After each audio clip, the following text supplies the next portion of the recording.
High, நாய்க்குட்டி நல்லா இருக்கே. ஜுஜு ஜுஜு ஜுஜு. வாடா வா, நீ வருவன்னு தெரியும்டா. ஆமா, எதுக்கு வந்த? அதுவா, உன்னை தூக்கிட்டு போய் நான் வளர்க்க போறேன். தூக்கி போட்டு பொழக போறேன். ஆமா, எப்படி வளர்ப்ப? உன்னை நான் செல்லமா பாத்துப்பேன். ஏண்டா, என்னை தனி கூண்டுல போட்டு அடைச்சி உங்க வீட்டுல மிச்சமான சோத்தெல்லாம் போட்டு என் கதையை முடிச்சு நான் எப்ப போகணும் வாக்கிங்க, எப்ப எடுக்கணும் பாத்தீங்க, எப்ப பண்ணணும் மேட்டிங்க அப்படின்னு எங்கள்கிட்ட கேட்காம எல்லா முடிவும் நீங்களே எடுப்பீங்க. எங்க பேரு செல்ல பிராணியா? டேய், நாங்க பிறந்த ஒரு ஃபாரின் மூஞ்சில அடிக்க போறோம் ஐயூரின்னு. நாங்க எல்லாரையும் சொல்லப்பா, நாய்க்கு என்ன பிடிக்கும் நாய்க்கு என்ன பிடிக்காது அப்படின்னு எங்களை பத்திரமா பாத்துக்கிற டாக் லவ்வர்ஸ் இருக்கிறாங்க. ஆனா சில பேர் வெளில கௌரவமா சொல்லணும் அப்படிங்கிறதுக்காக நம்ம ஊர் கிளைமேட்டுக்கு சம்மந்தமே இல்லாத இம்போர்ட் நாயெல்லாம் வாங்கி வளர்க்குறாங்கப்பா. நீங்க சம்பாதிக்கணும் அப்படிங்கிறதுக்காக குட்டி மட்டுமே போடுறது எங்களை வளர்க்குறீங்கடா.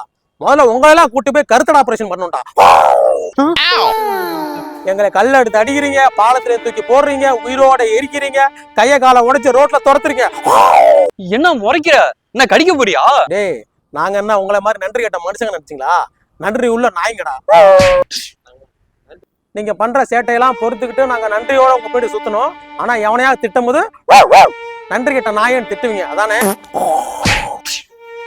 நாய் கடிச்சு செத்த மனுஷன் அதிகமா, மனுஷன் அடிச்சு செத்த நாய் அதிகமாடா. டேய், கடைசியா அவனை சொல்றேன், தெளிவா கேட்டுக்கங்க. நாங்க பேசுற பாஷையும் எங்க பொறப்பும் தான் உங்களுக்கு பிரச்சனைனா மாற வேண்டியது நாங்க இல்ல, நீங்க தான்டா.